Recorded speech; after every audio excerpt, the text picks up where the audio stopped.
बिस्मिल्लाहिर्रहमानिर्रहीम, अस्सलाम वालेकुम। अली सलमान जी टीवी के तमाम नाज़रीन को पेप्सी जी स्पोर्ट्स में खुश आमदीद कहता है। जब ड्यूरिंग द वर्ल्ड कप इस महफिल को सजाते हैं आपके लिए और बात करते हैं उस दिन खेले जाने वाले मैचेस के बारे में या उस दिन से जुड़ी स्पोर्ट्स की खबरों के बारे में। और आज का दिन पाकिस्तान क्रिकेट में बड़ा तारीखी और यादगार दिन है कि जनाब आज ही के दिन पाकिस्तान ने यूनुस खान की क़यादत में श्रीलंका को T20 वर्ल्ड कप के फाइनल में 8 विकेटों से शिकस्त दी थी। और आज के दिन को यकीनी तौर पर हम हमेशा याद भी रखेंगे, क्योंकि अब हमारे पास याद रखने को सिर्फ माजी के ही कारनामे हैं, क्योंकि मौजूदा क्रिकेट तो पाकिस्तान की इस काबिल है नहीं कि इसको मजीद डिस्कस किया जाए और ना कोई ऐसी खुशी की खबरें जो हमें यहाँ से मिल रही होती हैं। लेकिन वहाँ पर पाकिस्तान ने 8 रन से जो कामयाबी हासिल की थी और 138 रन का जो श्रीलंका का स्कोर था वो बड़ी आसानी के साथ पाकिस्तान ने 8 विकेटों पे ऐसे कामयाबी हासिल की और उसको अपने नाम कर लिया था। इस मैच की समरी में भी एक निगाह डालेंगे कि जहाँ पे पाकिस्तान ने 8 गेंदे कबल 8 विकेटों से इस मैच में कामयाबी हासिल की। 138 किए थे श्रीलंका ने पहले बैटिंग करते हुए 6 विकेटों के नुकसान पे। संगाकारा ने 64 रन की इनिंग खेली, मज़ाहमत उन्होंने दिखाई। 35 रन की नॉट आउट इनिंग खेली एंजेलो मैथ्यूज़ ने।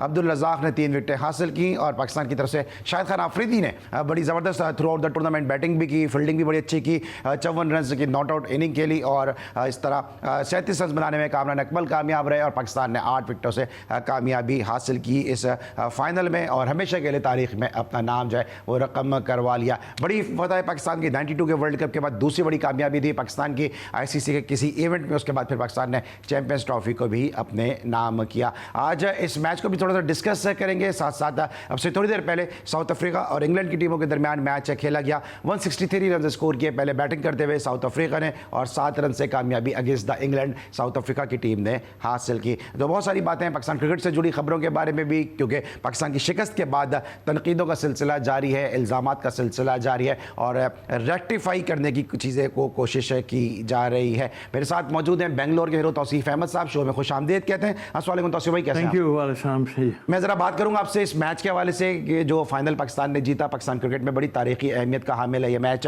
और कहा यह जाता है कि पाकिस्तान ने जो ऑस्ट्रेलिया कप का फाइनल जीता था कि जहां पे तौसीफ भाई ने सिंगल लिया, जावेद मियादाद साहब ने तारीखी छक्का लगाया, वहां से पाकिस्तान की टीम में एक ऐसा कॉन्फिडेंस आया था कि उसके बाद पाकिस्तान ने फिर नेहरू कप भी जीता। उसके बाद पाकिस्तान फिर टाइटल जीतने की उस दौड़ में शामिल हो गया, वरना इससे पहले कोई मेजर टाइटल पाकिस्तान जीता नहीं था। तौसीफ भाई, इस फतह को किस तरह से देखते हैं कि जो पाकिस्तान ने हासिल की यूनुस खान की क़यादत में और एक नई टीम थी? मुझे याद है शाहजेब हसन उसमें ज़्यादा क्रिकेट खेले नहीं थे, उन्होंने एक बेनज़ीर भुट्टो टूर्नामेंट हुआ था वहाँ पे अच्छी परफॉर्मेंस दी थी और फिर वहाँ पे बासित अली साहब ने रिकमेंड किया था यूनुस खान को। अभी यूनुस खान उनके रिकमेंडेशन पे शाहजेब हसन को लेके गए और फिर ज़बरदस्त बैटिंग की शाहजेब हसन ने। तो टीम तकरीबन नई थी, प्लेयर भी नए थे और कुछ यूथ एंड एक्सपीरियंस का ब्लेंड था, लेकिन क्या वजह थी कि वहाँ पर टीम जो है वो यूनिट के तौर पर खेलती नज़र आई? देखिए, इसमें सबसे बड़ी मेन चीज़ होती है जो लीड कर रहा होता है ना, उससे बड़ा फ़र्क पड़ता है। और ज़ाहिर है यूनुस खान था और हमने काफ़ी उसमें देखा है कि यूनुस खान जो है अपनी एक अथॉरिटी के साथ जाते हैं और उसमें कई दफ़ा लोगों ने ऐसा भी किया। बट इस मैच की हम पर्टिकुलर बात करें तो यस, यंग और थोड़े से सीनियर ज़रूर थे, बट प्लेयर थे, वो ऐसे प्लेयर थे, क्योंकि मैं भी उस टाइम में डोमेस्टिक से में था, उस वक्त भी था और अब चला। लेकिन मैं देखता था, शाहदेब था, it's a very good player, बहुत अच्छा प्लेयर था। और मैंने उसको, मुझे अच्छी तरह याद है कि हमारा फैसलाबाद में मुल्तान में एक मैच हो रहा था जिसमें वनडे था, मैं कोच था कराची का। तो उस वक्त मेरे ख्याल 170 रन किए थे शोएब मकसूद ने उस पिच पे और हम लोग मेरे ख्याल 300 के करीब ऐसे ही कुछ था, जो बड़ा मुश्किल टारगेट था। लेकिन शाहदेब ने क्या इनिंग खेली थी और उसके बाद वो रन्स भी चेस कर दिए और उसने जो है ना 150 से ऊपर का, जहाँ तक मुझे याद है। तो वो टीम थी। फिर असल वही चीज़ कि आपका सही कॉम्बिनेशन और फिर उसको किस तरह यूज़ करना है, बैटिंग में ऊपर नीचे करना, या वो एक यूनुस की एक अपनी क्लास थी, सबको मालूम है। लेकिन हम अनफॉर्चुनेटली हमारे यहाँ जो है प्रॉब्लम काफ़ी होती हैं। ये बज़ाहिर तो ये सब लग रहा था कि बहुत, और जाहिर है कि जीते तो एक कॉम्बिनेशन था ही, बट बाद में बातें खुलती हैं कुछ अजीब टाइप की। और मतलब जैसे जैसे टाइम गुजरता है, मैंने इंटरव्यूज़ वगैरह में भी देखा, तो ये चीज़ें ख़राब करके रख देती हैं। वरना अच्छा भला चल रहा होता है, उसको कैरी ऑन क्यों नहीं करते हैं? क्योंकि उसके बाद भी ये तो बहुत बड़ी विक्ट्री थी, सच बात तो ये है। और फिर उसके बाद एक सरफराज के उसमें भी आप सेलेक्टर थे? उसमें मैं सिलेक्शन कमेटी, मतलब एक नज़र आती थी कि फर्क है। अच्छा, वापस अगर तौसीफ भाई इस विक्ट्री की तरफ आते तो जिस तरह शाहजेब हसन को यूज़ किया, इस तरह अहमद शहजाद का अगर जिक्र आया, मुझे याद आ गया कि अहमद शहजाद ने जब ये टूर्नामेंट खेला है उसके बाद उन्होंने अंडर 19 का फाइनल भी खेला है, तो उससे पहले पाकिस्तान को रिप्रेजेंट कर चुके थे। अहमद शहजाद को इस तरह यूज़ किया, शाहजेब हसन यंग थे, फिर इसके साथ साथ मोहम्मद आमिर उस वक्त बहुत यंग थे, फिर दूसरी तरफ शाहिद आफरीदी को नंबर 3 पे खिलाया उन्होंने इस टूर्नामेंट में, उमर गुल को कॉन्फिडेंस दिया, अब्दुल रज़्ज़ाक से परफॉर्मेंस ली, तो एक बड़े अच्छे तरीके से टीम को लेकर चल रहे थे। नहीं, बिल्कुल ऐसे ही था, और जिसका नतीजा हमारे सामने था। और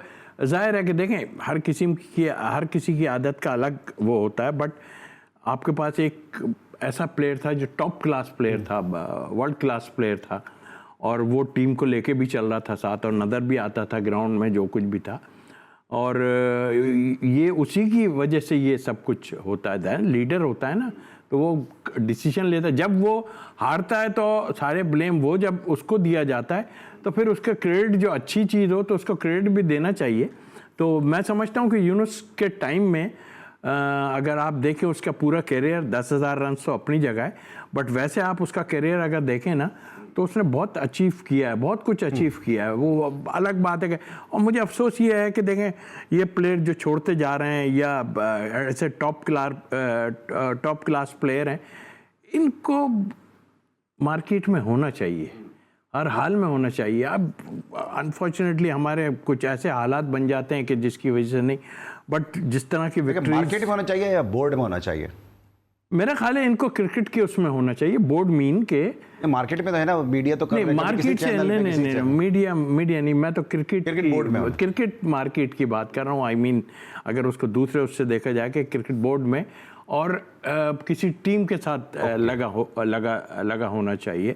अभी भी तो लोग लगे जस्ट जिनको हम सेलेक्ट करते थे वो। अच्छा तौसीफ भाई, आप जो बात कर रहे हैं, क्योंकि आपने, मैं इसलिए बात कर रहा हूँ क्योंकि यूनुस खान जो है तौसीफ भाई के जोन से ही, और मैं भी इन्हीं की जोन का ही हूँ, तो हमने काफ़ी देखा है कि यूनुस खान को आपने भी देखा होगा, टेम्परामेंट का उनका वाकई प्रॉब्लम है, या इसको हाइप ज़्यादा दी जाती है? क्योंकि यूनुस खान नहीं चाहिए, सच्चा आदमी है, तो इसको हाइप ज़्यादा दी जाती है कि टेम्परामेंटल उनके इशूज़ हैं। देखिए, एक तो सबसे मेन चीज़ है, देखो कुछ चीज़ें ऐसी आई सामने, अब इनसाइड क्या था क्या नहीं था वो अलग बात है। थोड़ा सा टेम्परामेंट, जैसे हमने कोहली जब कप्तानी कर रहा था उसका टेम्परामेंट वो वाला नहीं था जो एक कप्तान का होना चाहिए। वो तो यूनुस तो फिर भी खामोश था कप्तानी में, ऐसा वो उछल कूद और पता नहीं हाथ पैर चलाना कोहली का, लेकिन उसके बाद से उसको इसी वजह से उन्होंने पीछे किया। बट उसके बाद अभी हम देखते हैं तो बहुत ज़्यादा एग्रेसिव नज़र नहीं आता। तो खुद तो खामोश है, बल्ला भी खामोश हो गया। बल्ला चले टाइम के साथ हो जाता है ऐसा। और लेकिन ये यूनुस का जहाँ तक ताल्लुक है, कुछ जगहों पे देखा कि थोड़े से, अब कसूर क्या कहें, देखें असल चीज़ ये है कि कोई भी कर रहा है, चाहे क्रिकेट बोर्ड से हो रहा हो या कहीं से भी हो रहा है, कोई ग्रेट प्लेयर है, और ऐसी बातें अगर निकलती है ना कहीं से, कई इशू हैं, एक नहीं है, कई इशू हैं कि फांसी लगा लूं और पता नहीं क्या क्या, गोली मारूं या क्या, ये इशू जब होता है ना, तो ये हम लोग नहीं सुन रहे, बाहर वाले भी सुन रहे होते हैं। आज जो हमारा मजाक उड़ाया जा रहा है ना, आप सोच नहीं सकते क्या क्या बना हुआ है बीच में, क्या क्या जो है। अच्छा तो इसको वाइंड अप करेंगे जरा इस टॉपिक को, लेकिन जाने से पहले जिस तरह हम जिक्र कर रहे हैं T20 वर्ल्ड कप की इस कामयाबी का, आपने भी बहुत सारे चैनल्स देखे होंगे, आप मीडिया को फॉलो भी करते हैं, आपने देखा है कि अब ऐसी कोई हाइप है नहीं, इसका कोई जिक्र हुआ नहीं है इतना इस पाकिस्तान की इस ज़बरदस्त विक्ट्री का, कोई जश्न ऐसा हुआ नहीं है, क्योंकि पाकिस्तान की टीम की, अब मौजूदा टीम की परफॉर्मेंस काफ़ी ख़राब है। बिल्कुल है, और नज़र आया है, सबके सामने है, और हमेशा होता ज़रूर है मगर इतना नहीं होता। और ना क्यों नहीं होता, इस वजह से कि जो हम कहीं ना कहीं एक ऐसा कोई मैच खेल जाते हैं कि जो सबको याद रहता है, यानी कि इंडिया से जीत गए, और इस दफ़ा अब इंडिया से जीतते जीतते हार गए, तो उसकी वजह से और ज़रा प्रॉब्लम हमारी टीम के अंदर आ गई। ठीक है, और तौसीफ भाई बोले जीतते जीतते हार गए, तौसीफ भाई ने और जावेद निजात साहब ने एक हारा हुआ मैच जिताया था, और यहाँ बड़ी मुश्किल से, जो कहते हैं ना कि मैच जीतें, यहाँ बड़ी मुश्किल से पाकिस्तान इंडिया से हारा है, क्योंकि दोनों ही टीमें तैयार थी कि हम हारें या वो हारें, लेकिन पाकिस्तान यहाँ पे इस मौके पर बाजी ले गया। बहुत सारे लोग ये कहते हैं कि पाकिस्तान ने मायूस किया, लेकिन पाकिस्तान ने तो जनाब इस मैच में कंप्यूटर को भी जो है वो मात दे दी, क्योंकि कंप्यूटर ये बता रहा था कि पाकिस्तान जीत जाएगा, कोई 90% जो था या 93% जो था वो पाकिस्तान के हक में रिजल्ट था, और पाकिस्तान ने इस कंप्यूटर को भी मात दे दी और पाकिस्तान ने उसको भी गलत साबित करते हुए इस मैच में बड़ी मुश्किल से शिकस्त को गले लगाया। देखते रहिए पेप्सी जी स्पोर्ट्स। वापस आएंगे तो जरा मौजूदा T20 वर्ल्ड कप के हवाले से बात करेंगे। वसीम अकरम ने कहा कि जनाब पूरी दुनिया हम पर हंस रही है और इतना ख़राब दिन पाकिस्तान के क्रिकेट पे कभी आया नहीं। इससे भी ख़राब दिन भी माजी में आ चुके हैं, लेकिन वो अब शायद किसी को याद नहीं है। देखते रहिए पेप्सी जी स्पोर्ट्स।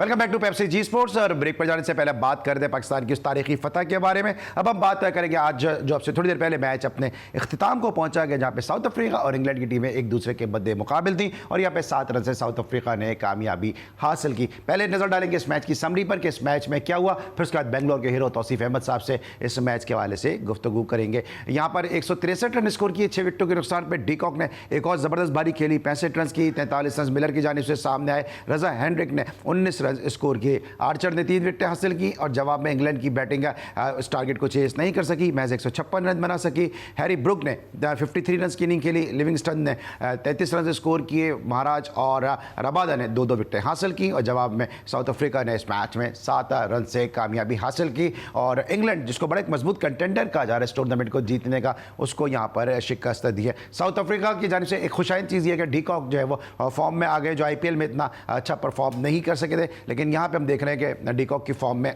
बर वक्त वापसी जो है काफ़ी खुश आइंद है। अब इस मैच के बाद जो पॉइंट टेबल पे सूरत हाल है वो कुछ इस तरह से कि साउथ अफ्रीका ग्रुप 2 में इस वक्त लीड कर रही है, टेबल टॉपर है। इंग्लैंड ने अब तक 2 पॉइंट हासिल किए 2nd नंबर पे, जबकि USA और वेस्ट इंडीज़ की टीमें जो है उन्होंने अब तक अपने पॉइंट्स का आगाज़ नहीं किया है। तो अगर हम तौसीफ भाई इस पॉइंट टेबल को रखें जहन में, उस मैच को बाद में डिस्कस करते हैं, तो इस वक्त हमें बड़ा मजबूत लग रहा है कि ये पूल थोड़ा सा वेस्ट इंडीज़, साउथ अफ्रीका और इंग्लैंड के दरमियान यहाँ पर मुकाबला होगा। लेकिन वेस्ट इंडीज़ ने यहाँ पर जो है अभी तक पॉइंट का खाता नहीं खोला है।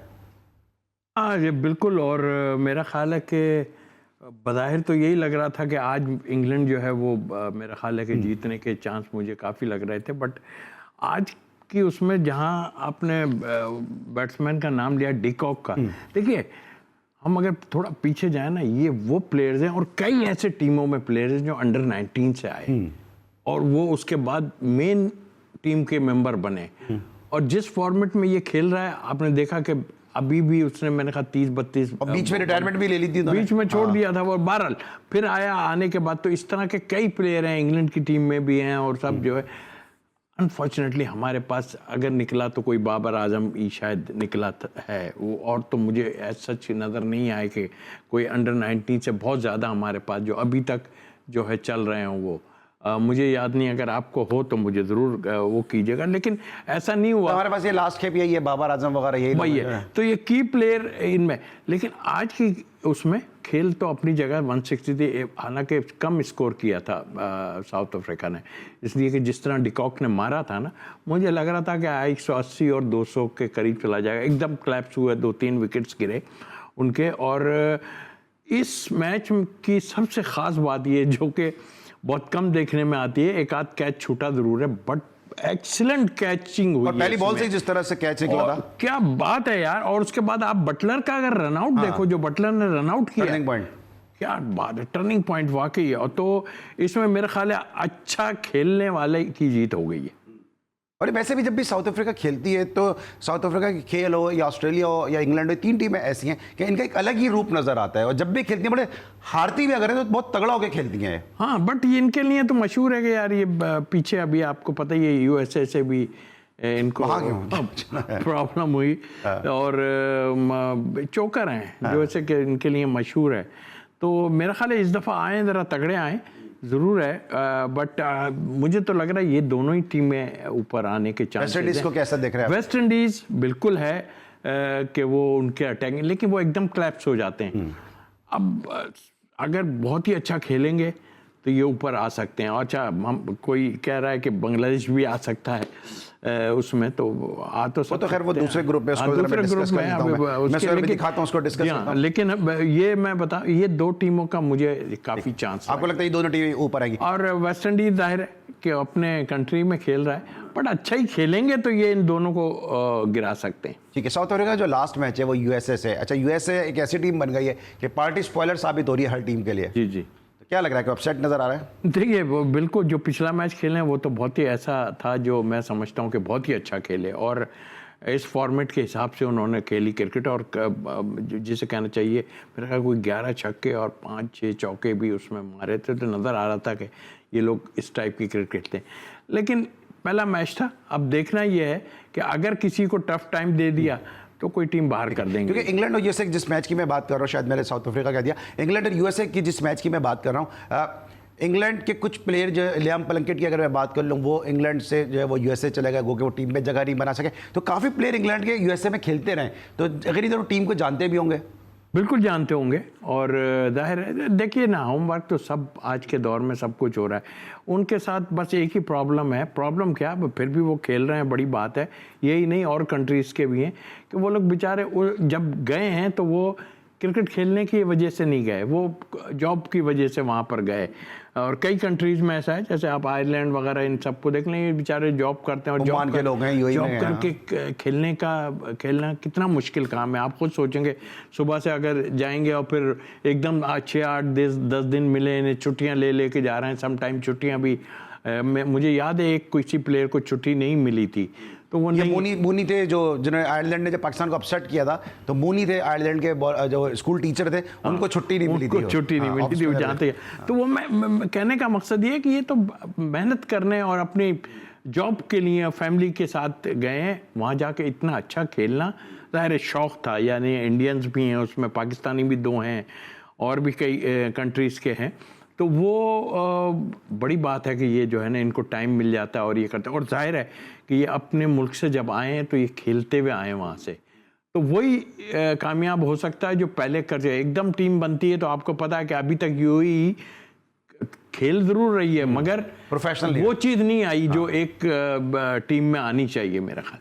ठीक है, आइए, और जो बात कर रहे हैं कि उसमें मूनी की हमने बात की कि वो टीचर थे, उनको स्कूल से छुट्टी नहीं मिली और उनको जो है वो वापस टीम को ज्वाइन करना पड़ा। इस तरह मुझे याद आ गया 99 के वर्ल्ड कप में कि जब न्यूजीलैंड पाकिस्तान के खिलाफ सेमीफाइनल खेल रहा था, उस दिन उनके एक बैट्समैन थे रॉजर टूज, उनके MBA मार्केटिंग के पेपर थे, और रॉजर टूज जो है वो पेपर की तैयारी कर रहे थे, और अगले दिन उन्होंने सेमीफाइनल खेला अगेंस्ट पाकिस्तान। हम बात कर रहे हैं ICC T20 वर्ल्ड कप के ग्रुप स्टेजेस के हवाले से, सुपर 8 के मरहले के हवाले से। ज़रा ग्रुप 1 में भी देख लेते हैं कि जहाँ पे इंडिया जो है वो मौजूद है और वहाँ पे क्या सूरत हाल है, क्योंकि बड़ा इंटरेस्टिंग ये पूल है कि जहाँ पे ऑस्ट्रेलिया, इंडिया, अफगानिस्तान, बांग्लादेश की टीमें शामिल हैं। ऑस्ट्रेलिया और इंडिया जो है दोनों ने 2-2 मैचेस खेले, लेकिन नेट रन रेट्स की बुनियाद पर जो है वो टॉप पर इस वक्त ऑस्ट्रेलिया।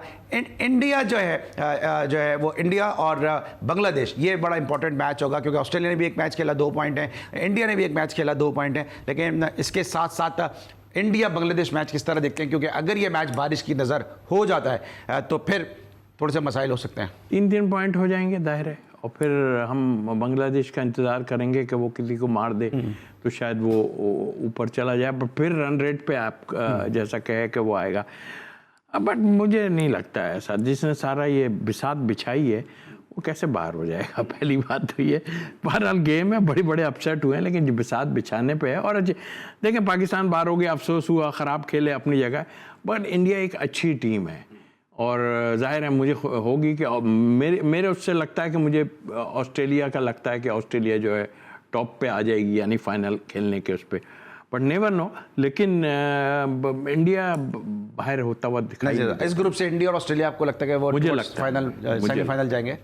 बिल्कुल सेमीफाइनल तक आने के चांसेस हैं। ठीक है, सेमीफाइनल तक जो है वो इस ग्रुप से तौसीफ भाई की दानिश में ऑस्ट्रेलिया और इंडिया के बहुत इम्कानात हैं कि ये दोनों टीमें जो है वो सेमीफाइनल की जानिब बच जा सकती हैं। वहाँ से इन्होंने साउथ अफ्रीका और इंग्लैंड के हवाले से कहा है। तो बड़ा अच्छा इंटरेस्टिंग ये ग्रुप हो जाएगा अगर ये चारों टीमें आती है, तो बड़ी टफ टीम है ये चारों टीमें, और इनके सेमीफाइनल में आने से वेस्ट इंडीज़ के भी इम्कानात हैं, लेकिन इनके आने से जो है वो टूर्नामेंट में जो एक चाशनी है, जो दिलचस्पी का अंसर है, वो बरकरार रहेगा। लेकिन यहाँ मुझे बांग्लादेश की खराब परफॉर्मेंस के बाद उनके जो बैट्समैन थे, ओपनिंग बैट्समैन और कमेंटेटर हैं अतहर अली खान, वो याद आ रहे हैं, क्योंकि उन्होंने टूर्नामेंट से पहले कहा था कि बांग्लादेश उनको फाइनल में नज़र आ रहा है। उम्मीद है अब तक अतहर अली खान साहब की आंख जो है वो खुल गई होगी। देखते रहिए पेप्सी जी स्पोर्ट्स।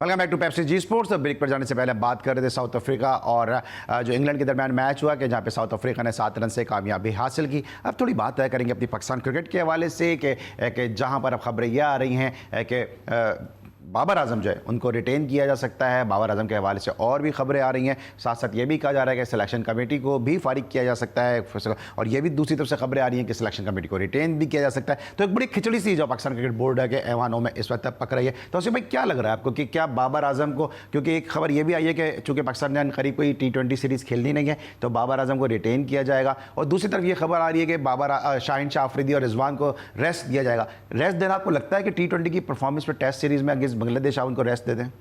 खबरों की हद तक तो ठीक नज़र आ रहा है मुझे, और जाहिर है कि अभी आपने खुद बोला कि जो है 20 का कोई है नहीं। मोस्टली प्लेयर चाहते ही हैं कि ये बड़े फॉर्मेट ना ही खेलें तो अच्छा है, क्योंकि अब वो जो सिलसिला है वो आपको पता है कि दुनिया में लीग हो रही है, ऐसे हुआ ख़त्म हो गया। बात पाकिस्तान के पॉइंट ऑफ व्यू से जो कभी पहले नहीं हुआ ना अली, देखिए सच्ची बात है, कोई भी हो वो, अब आपको बैकअप के लिए ये जो आप अभी ए टीम ऑस्ट्रेलिया जा रही है, जैसे आप वो 6, 7, 8 प्लेयर वो निकाल लें जिनकी आपको रिक्वायरमेंट है। चलो हो गया, मैं तो अब भी फिर कहता हूँ कि पुट डस्ट और मट्टी पाव वाली बात है, लेकिन अब आप ऐसा करो कि जो है पहले कोशिशें हुई हैं। पाकिस्तान को जाना भी दिसंबर में भी, ऑस्ट्रेलिया जाना भी है नवंबर जी हाँ, तो नहीं मतलब कहने का ये कि हाँ बिल्कुल ठीक कह रहे हैं, और लेकिन एक चीज़ है कि आपको अब ये करना पड़ेगा। अगर आप ये नहीं करेंगे ना तो अब वहीं के वहीं दूसरी तरफ T20 की परफॉर्मेंस के बुनियाद पर अगर हम शाहीन शाह अफरीदी रिजवान को रेस्ट करा देते हैं, आप समझते हैं ये कि दानिशमंदाना फैसला होगा ये? क्योंकि अभी हम एक हार कर आ रहे हैं, दूसरा बांग्लादेश अगर हमें हमारे सॉइल पे हरा के चला गया तो ये एक और बड़ा हमारे लिए नुकसान सर। ये तो कुछ होना ही होना है, मगर बगैर चांस लिए आप कुछ नहीं। जिम्बाब्वे आई तो आपने नहीं खिलाया, और दूसरे, और ये नहीं मैं कहता, मैं यूँ को पाट रहा हूँ, तो कहा गया है, हर तरफ से कहा गया है कि भाई थोड़ा इसको चांस देख लो, इसको देख लो, इसको देख लो, मगर नहीं किया। इट मीन्स कि प्लेयर्स का थोड़ा सा वो था। आप कुछ ऐसा करें छोड़ के कि हम प्लेयर पावर और ये बातें करें, आप छोड़ के इस चीज़ को, आप 8 से 10 लड़के ऐसे हों जिसमें स्पिनर भी हो, उसमें देखें ना, साजिद खान को आप ले गए, गायब कर दिया, वो लोग जो लाए थे ना काम किया ना कुछ, दूसरे मुल्क में जाके अपना काम दिखा रहे हैं और खेल रहे हैं, और मतलब आई मीन के कोचिंग कर रहे हैं सारा। तो ये आते हैं और यहाँ पे कार्ड पंच किया एक 6 महीने का, और उसके बाद जो है निकल गए और वहाँ से इन्होंने किया। तो ये भी सब चीज़ें देखनी चाहिए कि जो लोग आते हैं ना, अभी तक तुम मतलब एक ऑफिस में चले, मुझे तो इंक्लूड ही नहीं किया ना इसमें किसी में, मैं तो सिलेक्शन कमेटी में, अभी तक वो आए भी ना सकलैन, तो उन्होंने क्या किया था, बजाय उसके साजिद को बिल्कुल ही इग्नोर करके, भाई चाहते ही नहीं थे मेरा काम। मैंने तो ये सुना कि शायद वो किसी लाना ही नहीं चाहते थे ये लोग किसी ऑफ स्पिनर को, या ऊपर अंदर की कोई ऐसी कहानी। लेकिन ऐसा ना करें, आप लाएं जो भी है उसको ले जाके आप ए टीम के साथ टूर कराएं, खिलाते रहें इनको, फिर ही आपका बैकअप बनेगा। थोड़ा टाइम ज़रूर लगेगा। देखिए ना, मैंने तो बांग्लादेश जाके देखा ना, आप टीम के साथ थे? मैं अली आपको सच बताऊं, हमारी अंडर 19 थी, उनकी अंडर 19 हमारे साथ खेल रही थी, और वो जीतते वाले थे। हाँ, और अंडर 16 इंडिया में खेल रही थी। तो कुछ इस तरह का सेटअप बनाया जाए, और सही ऑनेस्ट, देखें ऑनेस्ट लोग अगर नहीं आएंगे ना तो यही कहानी चलती रहेंगी, कमेंट्री बॉक्स में बैठे रहेंगे, माल पिया और निकल गए, ये वाली चीज़ें ख़त्म होनी चाहिए। पाकिस्तान का सोचो अब। अच्छा, ऑनेस्टली आपने बात की, मेरे पास 3-4 मिनट है, क्विकली ज़रा बताइएगा। ये भी कहा जा रहा है कि बाबर आजम के भी पैसों में तनज़्ज़ुली की जा सकती है, आज़म खान के साथ जो है वो उसका कॉन्ट्रैक्ट ख़त्म किया जा सकता है, इसके अलावा इफ्तिखार के बारे में भी बात हो रही है, शादाब के बारे में भी बात हो रही है। आपको लगता है कि इस तरह के फैसले पाकिस्तान क्रिकेट बोर्ड ले सकता है या ले सकेगा? अली देखें, होना चाहिए, पता है क्या है, हर उसमें ये होता है, आप अगर टॉप कर रहे हैं और आप टॉप, जाहिर है आप टॉप प्लेयर हैं अपनी जगह, स्लैब सिस्टम इसीलिए बनाया जाता है, मगर जब आप परफॉर्म नहीं करते ना तो कटौती, जब $1 लाख दे रहे हैं तो फिर कटौती भी होनी चाहिए। कटौती होनी चाहिए, ठीक है, कटौती होनी चाहिए। लेकिन दूसरे मोहम्मद हफीज़ आजकल काफ़ी बात कर रहे हैं कि जब मैं टीम डायरेक्टर था तो 3 से 4 लड़के ड्रेसिंग रूम में सोते हुए पाए जाते थे। फिर उन्होंने ये भी कहा कि फिटनेस का जो है वो कल्चर नहीं है, और अभी उन्होंने एक और स्टेटमेंट दी है कि कोहली जो है वो सेल्फिश प्लेयर है। हफीज़ कोहली से भी बड़े प्लेयर हैं, कोहली पे स्टेटमेंट दे रहे हैं। सर अभी क्या कह सकते हैं, हर आदमी का अपना वो है कि सेल्फिश है या क्या है। सेल्फिश कैसे है वैसे? आई डोंट नो क्यों कह रहे हैं सेल्फिश, किस सेंस में कह रहे हैं आप सेल्फिश? मतलब सेल्फिश इसी लिहाज से कह रहे होंगे कि शायद वो रन्स तो उसके इतने हैं यार, उसमें आप कहेंगे हो सकता है किसी वजह से कि वो मैंने जो मुझे कोई बता रहा था कि वो जी जब 100 के करीब होते हैं तो वो शायद जो है अपने आप को और डिले कर जाते हैं। वॉकडाउन 100 के करीब होता है, हर आदमी कर लेता है यार, उसमें क्या है। लेकिन मेरे हिसाब से इसमें मुझे एक चीज़ याद तो इसमें चीज़ याद आ गई, यही मोहम्मद हफीज़ थे।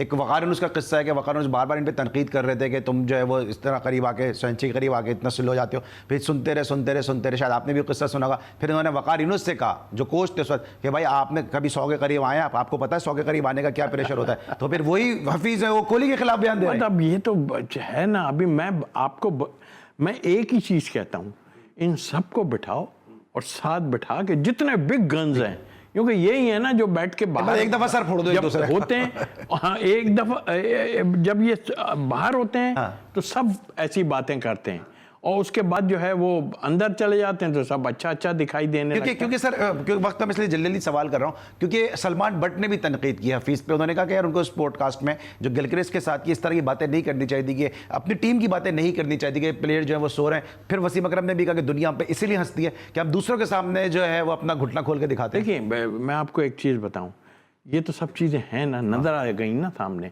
सर पहली मरतबा नहीं, मुझे तो याद है कि मुझे भी बहुत चीजें पता है, ड्रेसिंग रूम में नहीं सोते प्लेयर, कई दफा इन्होंने कहा देख सो जाता है, कोई ऐसा नहीं है। मतलब आप आन के हेडमास्टर होने की, आप अगर परफॉर्म नहीं कर रहा तो वो ठीक है, सोने की बात असल नहीं है। अगर आपकी बैटिंग आई हुई है और लंबा आप कर रहे हैं तो आप रेस्ट थोड़ा कर लें। लेकिन ये है कि अगर दूसरे मायनों में लेते हैं तो वो वाला कि जी जो है आपके ऊपर वो होना चाहिए कि इतने टाइम में आए अंदर, यानी यार हम भी खेलते रहे उस ज़माने में, रातों को इतनी देर तक जाते थे और सुबह मैच खेलते हैं। जावेद भाई की बताओ जाके 100 भी किया है सब। ये सब ऐसी चीज़ें जहाँ बंदा रिलैक्स नजर आता है, जहाँ रिलैक्स होना चाहिए वहाँ रिलैक्स हो। कई बातें मुझे भी ऐसी वो हैं, लेकिन बात वहीं आती है कि आप जब किसी पे उछाल, अभी अपना आप देखो, आप जाके कोहली के ऊपर जाके बातें कर रहे हो तो जरूरत नहीं है ना आपको कोहली वोली, अपना देखो अपना क्या हिसाब क्या होता है। देखिए मैं आपको एक बात बताऊं, ये कहाँ से थोड़ी सी बुराई आई है, आई एम सॉरी टू से, पहले कौन मिला है जाके नकवी साहब को, इन्हीं में से कोई दायरे वो गए थे और बात उन्होंने कोई कुछ चीज़ें बताई और उसके बाद एक स्टेटमेंट आया कि वो जो है वो सियासत politics he, I don't know क्यों पॉलिटिक्स की क्या बात कर रहे हैं। तो पॉलिटिक्स किसने बताया पॉलिटिक्स हो रही है? अखबारों में पढ़ रहे हैं, सब में देख रहे हैं आप। Politics what politics? किसी ने ये तो कहा तक नहीं, एक महीना हमारा बाकी था, किसी ने ये तो नहीं कहा।